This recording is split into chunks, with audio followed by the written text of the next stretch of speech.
Okay, this is a photograph of Timothy O'Sullivan's darkroom that he dragged all over the country. Of course, Timothy O'Sullivan worked in the mid 19th century, and he used the wet collodion process, so he had to drag his darkroom around with him. So there it is. Um, this particular photograph, happen to know, because I know a little bit about Timothy O'Sullivan, was taken in the Nevada desert, and you can see on the side of his wagon here that this was um, taken when he was working for the U.S. Geological Survey. So that's what the photograph is of.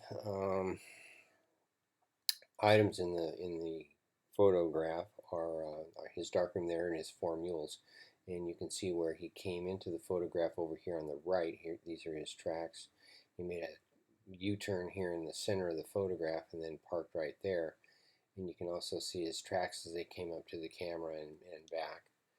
Um, don't know if there was anybody in the wagon. He undoubtedly traveled with an assistant, but even when you zoom in on the wagon, you don't see any people.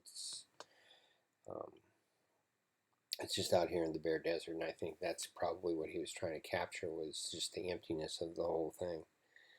Um, what I really like about this photograph is just that it's mostly negative space, and there's very little in it. There's some footprints and stuff that can give you some texture, like here and this stuff over here. But being in the desert, you can see where the wind blows out here, and these footprints will all be gone before too long.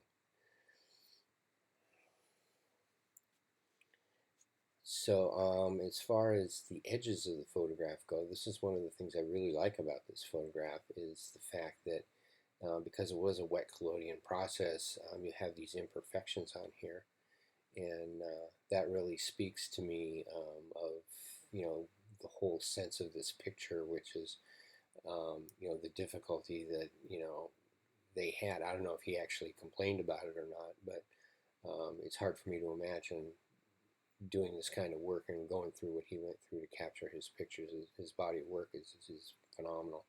But I love these little imperfections around the edges. They just add to the overall effect, I think.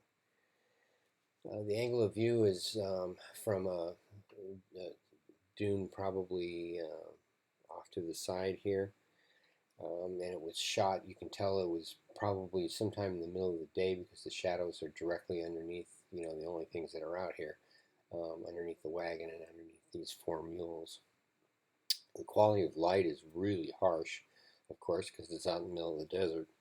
And if anybody spend much time in the desert, you know what that's like. And of course, the source of light is bright sunlight.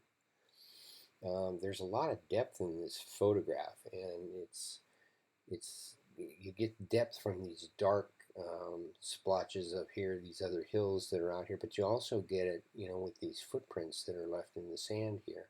They give you a sense of the depth of the whole thing.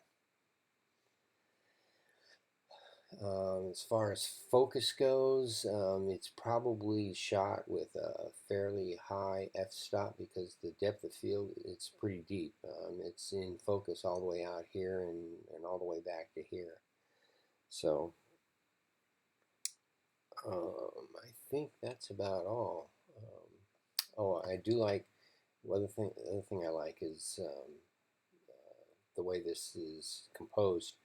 You have this line here and this line here, and these things sort of draw you into the middle of the photograph like that. And those lines are bounded by these dark spots, so you kind of your eye gets pulled into the center of the photograph. And of course, when there's nothing there, then you automatically go to here.